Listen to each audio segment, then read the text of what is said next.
Hari kedua bulan Januari dan termasuk juga ini adalah akhir pekan. Jadi ada beberapa catatan penting yang mungkin akan kita kupas untuk hari ini.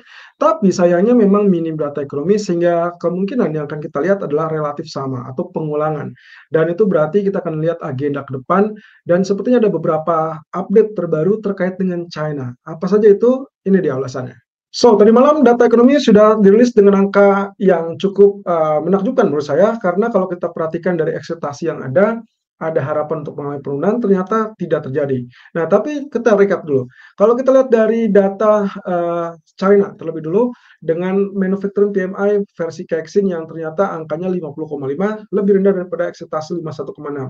Alhasil yang kita lihat adalah kemarin Hang Seng mulai penurunan.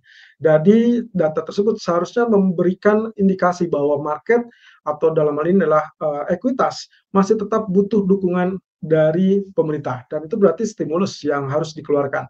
Kemudian dari Inggris ataupun bahkan dari zona Eropa, kalau kita lihat dengan data manufacturing PMI yang ternyata juga adalah angkanya di bawah ekspektasi, 45,1 untuk zona Eropa dan juga 47,0 untuk zona Inggris atau kawasan Inggris.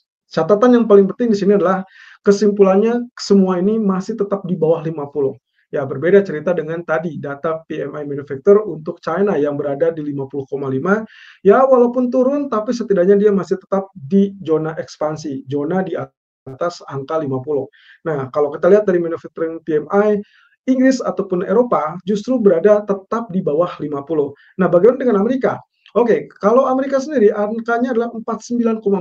Sebetulnya angkanya lebih tinggi daripada ekspektasi 48,3. Tapi perhatikan dari previous atau bulan sebelumnya. Angkanya 49,7 yang berarti juga mencerminkan adanya perlambatan ya atau sedikit melambat. Walaupun kita compare dengan angka ekspektasi lebih tinggi, tapi kenyataannya angka tersebut tetap di bawah 50 dan persis dengan apa yang kita selalu ungkit bahwa angka di bawah 50 itu berarti menandakan ekonomi yang masih relatif lesu atau dengan kata lain sektor manufakturnya masih melambat. Nah, hal ini juga yang membuat kenapa kita sempat melihat emas ataupun bahkan pasar saham itu sempat bergerak negatif atau mengalami penurunan. Tapi satu catatan teman, dolar ternyata tidak bergeming dan dia tetap naik. Dan walaupun demikian, di penghujung waktu atau mendekati penutupan sesi New York, justru yang kita lihat indeks saham mengalami penurunan, lalu kemudian emas tetap naik, dan dolar tetap mengalami penguatan. Jadi sebetulnya dolar ini mengalami penguatan gara-gara apa? Satu hal yang tercatat dalam beberapa web ternyata yang mengindikasikan kemungkinan bukan karena faktor data, melainkan karena faktor arus modal. Ya, seperti kita ketahui bersama bahwa inilah masih cukup awal, masih terlalu dini untuk menyimpulkan bahwa segala sesuatunya terkait dengan data ekonomi. Jadi yang kita lihat memang betul-betul di mana investor baru kembali ke market sehingga mereka sedang melakukan penyesuaian ulang. Dan kelihatannya yang lebih unggul untuk saat ini adalah US dollar dibandingkan dengan Inggris ataupun bahkan nasib dari mata uang euro. Nah, hal ini juga tercermin dengan optimisme pasar terkait dengan pergerakan harga crude oil yang meningkat sampai zona 73 dolar. Nah, ada satu poin atau $1 lebih tinggi daripada resisten 72 dolar. Nah, tapi catatannya ternyata kalau kita perhatikan dari ATA inventory, angkanya memang relatif lebih kecil ya. Kalau kita lihat di sini minusnya mungkin makin mengecil ya, dari minus 2,4 yang diharapkan justru minusnya cuma minus 1,17. Sebetulnya dengan angka yang mengecil ini harusnya berarti kita lihat bahwa tingkat permintaan mulai relatif berkurang secara moderat gitu ya. Tapi kalau kita lihat angka negatif tersebut atau minus tersebut, tetap saja kita asumsikan bahwa tingkat permintaan masih cukup tinggi. Walaupun, nah ini lagi-lagi kita compare dengan preview 1 bulan sebelumnya, angkanya berada di minus 4,23 juta. Jadi harusnya emas atau dalam ini adalah emas hitam ya, berarti crude oil harus mengalami penurunan, tapi tidak terjadi. Justru kita sedang melihat angka tersebut mengalami pertumbuhan ataupun kenaikan. Nah, inilah yang dimaksud oleh beberapa analis yang memperkirakan bahwa respon ataupun reaksi market tadi malam itu kurang lebih karena arus modal ataupun bahkan optimisme terkait dengan ada harapan nih untuk pertumbuhan ekonomi. Walaupun dengan catatan garis besarnya adalah kita belum lihat ada tindak tanduk ataupun kelanjutan dari cerita stimulusnya China. Dan itu yang juga harus kita pertimbangkan teman-teman. Karena kabar terbaru menyebut bahwa China sendiri sedang mencoba untuk merefleksikan apa yang harus atau yang harus dilakukan untuk tahun ini. dari PBOC, People Bank of China atau Bank Sentral China, mereka mengatakan bahwa kemungkinan penurunan suku bunga tahun ini masih bisa terjadi dan tapi masalahnya adalah pada waktu yang tepat. Nah, yang jadi problema itu adalah pada waktu yang tepat itu tidak menggambarkan secara spesifik ataupun secara detail kapan waktunya dan itu membuat atau mengundang tanda tanya besar.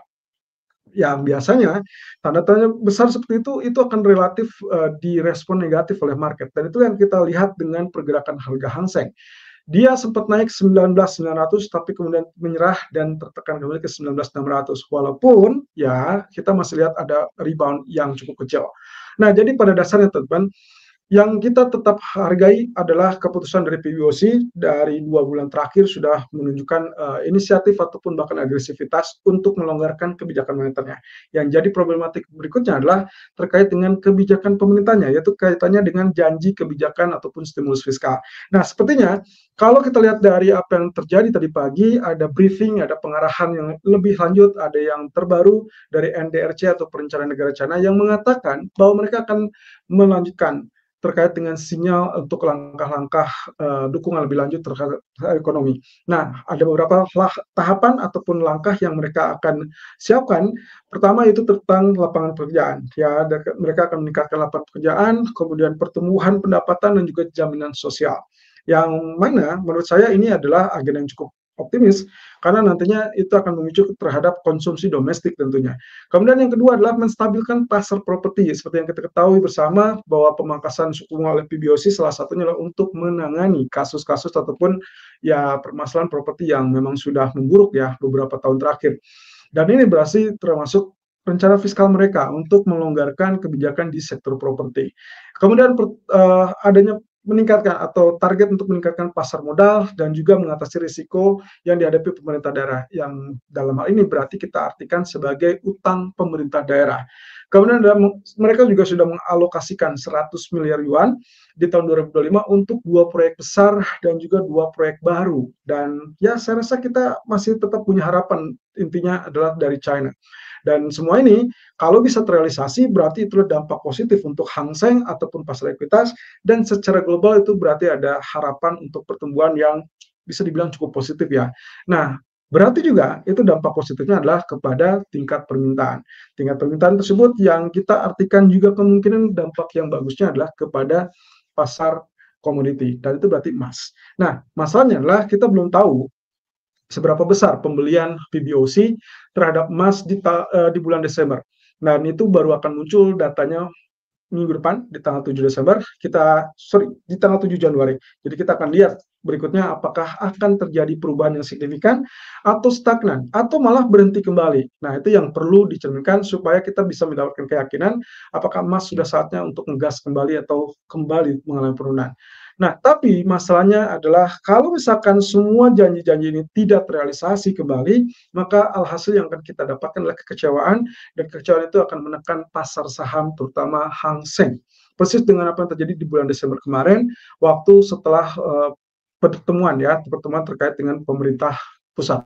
Nah, sementara itu HSBC memberikan peringatan bahwa pergeseran sikap Fed dari sisi dovish menjadi hawkish itu ternyata sudah memicu tanda bahaya ya atau zona bahaya dalam ini yang dimaksud tanda bahaya yang dimaksud ini adalah lebih kepada pergeseran sentimen market tentunya. Nah, otomatis menurut HSBC ini akan terjadi pergerakan ataupun gejolak pasar terutama di beberapa kelas aset. Ya, kalau kita bicara tentang kemungkinan-kemungkinan terburuknya, intinya sih mungkin masih ada kecemasan ataupun ketakutan ya. Tapi kalau misalkan kita lihat dari volatility-nya, justru menurut HSBC inilah kesempatan cukup bagus dan mereka melihat inilah waktunya untuk investasi yang bisa dibilang lebih padat lagi ataupun lebih padan lagi dan semua itu tertuju kepada sektor ekuitas atau sektor teknologi di ekuitas Amerika. Jadi saya rasa Nasdaq ya yang akan menjadi pilihan utama dan kalau misalkan Nasdaq itu mulai kenaikan ya otomatis yang akan kita lihat adalah secara umum ya mungkin kesempatan di Asia itu tertuju pada Nikkei ya yang mana kebiasaannya akan relatif sama. Nah, bagaimana dengan Hang Seng? Hang Seng ya mau tidak mau kita harus menunggu apa yang akan dilakukan oleh pemerintah China. saat ini atau sampai detik ini bagi saya yang paling bermasalah adalah kebijakan fiskalnya. Karena kalau hanya bergerak kepada atau mengadakan kepada kebijakan moneter dari PBOC, otomatis kebijakan tersebut atau stimulus tersebut tidak akan berhasil merangsang ekonomi. Jadi gimana caranya? Ya mau tidak mau kita harus menunggu karena pemerintah China sendiri baru akan melakukan atau mengeksekusi atau bahkan menggambarkan secara rinci itu di bulan Maret. Tapi paling cepat, setidaknya menunggu sampai tanggal 20 Januari, dan itu adalah saat Donald Trump dilantik sebagai Presiden Amerika. Nah, ini adalah agenda untuk yang kita butuhkan di tahun 2005. Ini kaitannya dengan pernyataan ataupun apa yang disebut dengan Fed speakers ya. Yang kita akan tunggu itulah beberapa statement dari para pejabat kira-kira apakah mereka berada di sisi dovish atau berada di sisi hawkish. Nah, tapi untuk melihat itu, Anda bisa lihat di sini tabelnya ada beberapa anggota yang keluar dari hak voting mereka di tahun 2024 ke 2025. Yang sebelumnya mereka voting di 2024, di 2025 belum tentu dia voting. Yang sebelumnya tidak voting di 2024, mereka akhirnya kembali punya ataupun berkesempatan untuk voting di tahun 2025.